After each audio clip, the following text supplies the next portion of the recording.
Hello, Internet! Shalthis here, and it's time for another episode of ShoutStone. I am continuing my starter deck series with the next in line, which is going to be the Warlock deck. Gul'dan, the Warlock. We're going to take him for a spin. I'm going to show you what kind of cards you can expect out of Gul'dan, what kind of cards you won't see a little bit, and we'll just kind of see how he looks in action against the AI once again. So I'm going to go ahead and choose my my punching bag, Malfurion Stormrage. So let's hop in here and I'll show you this deck a bit. Gul'dan versus Malfurion. Yes, Gul'dan versus Malfurion. Hopefully you get a better example of kind of what to expect out of the Warlock deck as we play around a bit. So I'm going to get rid of these high cost cards, like normal. But yeah, the Warlock deck, it's the big skill, or the big, I guess, class-specific mechanism behind it is sacrifice. It's the kind of deck that, you know, you generally have to consider everything as a resource, and that means everything. I'm talking, you know, your health, your mana crystals, like the actual crystals, can be destroyed with some cards. So we'll talk about that shortly. I'm gonna go ahead and just drop the coin out. We're gonna get a couple minions into play just for the fun of it. But again, all of these minions that you can see here in my hand, like the Dark Scale Healer you see right here, the War Golem, everything that you will actually see, you know, in use in a lot of these decks. I'm hoping this will go a little bit longer so I can kind of show off some of those things. But here's also one of the Warlock specific spells, Shadow Bolt. 3-drop, 4 damage to a minion. Very handy, but nothing to drop right now, so let's just do some damage. So here's the real interesting thing that sets the theme for sacrifice in a Warlock deck is the hero power, which is life tap. It costs you 2 health to draw a card, which, to be perfectly honest, is really strong.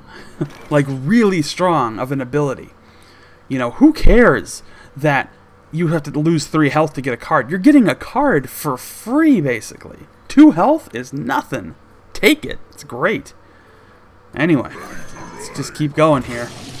I'm just going to keep picking apart on Malfurion. He is going to be our punching bag for this series. I hope you all understand and appreciate that fact. But, yes, he will be the punching bag for this series. So, now, I can actually demonstrate Shadow Bolt. So, it does 4 damage to a minion. Let's put it into play. Womp. Okay. Very useful. And we'll put another River Crocolisk out there. And we'll get rid of the one that I have. Down he goes. So this also is kind of a good demonstration of removal, you know. I've been trying to do a really good job of keeping things removed. But here's another good example of sacrifice in a Warlock deck, the Succubus. To play that minion, which it's 2-drop, 2 mana for a 4/3, which is huge. That's really strong. So to compensate for that low cost, you discard a random card. Obviously, if it's the last card you put out in your hand, that makes it really strong and a really key play. But if I play it now, I could lose one of my 3 cards, and I don't know what. So I don't know if I'm actually going to play that. Not sure what I'm going to play here. I could drop both of my minions to get rid of that Lord of the Arena. And I'll have a Dark Scale Healer. Yeah, let's just do that for the heck of it. So we're just going to take some stuff out. And put a Murloc out for fun. So now I know he has no more of those. Because he's played 2. And this is constructed play.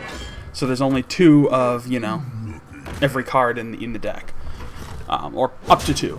You can't have any more than that in constructed play. Never know in the arena, but definitely not in constructed. Hellfire. Another great example of sacrifice. To play this card, it deals 3 damage to all characters. To all characters, including your minions, including you and your opponent. So you have to decide, is it worth it for the amount of damage you can do? And sometimes it is. It isn't right now. I'm not going to play it right now. But I am going to play my War Golem.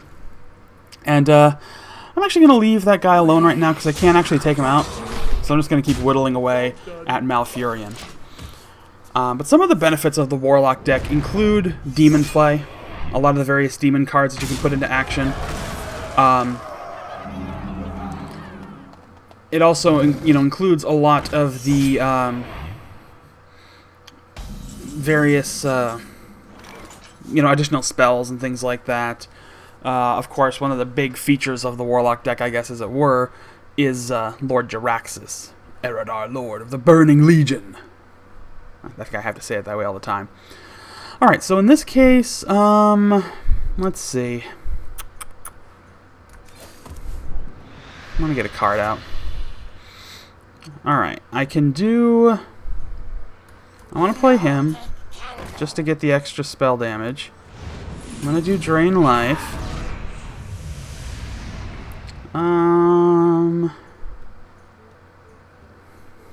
Yeah, what the heck, I want to get rid of that guy. It's going to cost me. So it took a lot of cards to clear him. Not the best trade, but I had nothing better to absorb damage. It's turtle time. So, okay.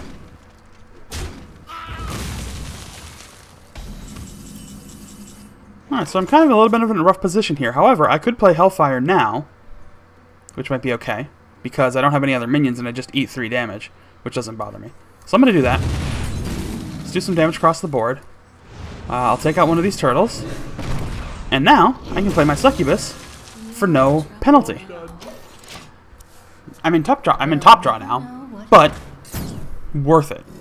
I could have burned... Well, no, I couldn't have burned my hero power. I think I'm glad with that play. I have no complaints there. Alright, so... Ogre Magi, I'm going to pop my hero power again. Yeah, let's do it one more time. Get another Succubus out there for free. Or for no penalty, at least. Okay, so I can take out the 4/4 minion, but no, I'm actually going to start worrying about taking out the hero, because we're at that point in the game where I'm not concerned. So, yeah, Succubus is dead. He's going to try and really attack some of my stuff, but it doesn't really matter at this point. This is GG. Let's go ahead and we'll play Drain Life for the for the fun of it, and we'll finish things off. So there's a good example of what the Warlock deck is about. So this deck does a really good job of setting the theme of the Warlock deck. That theme being sacrifice. And that everything that you have as a player is a possible resource. And I know that I said that as a common theme for pretty much any class, but it's even more prevalent in the Warlock deck because of the way Warlocks are designed. So keep that in mind when you enter play as a Warlock, that everything you have is a resource to be used against your opponent. But that's going to do it for this episode of ShoutStone. I'll be back with more action, of course, as usual, more arena time, more shoutcasts, and the next series of the starter deck preview. So keep in line, in the comments, let me know, are there any other decks that you would like to see me preview? What's the next deck you want me to see? I'm going to go through all 9 of them. So leave your comments below. Check out the older deck preview videos to see what else we've done. But thanks again for watching. Don't forget to find me on Facebook and Twitter, links in the description. Subscribe for daily updates, like the video, comment, and I'll see you all next time.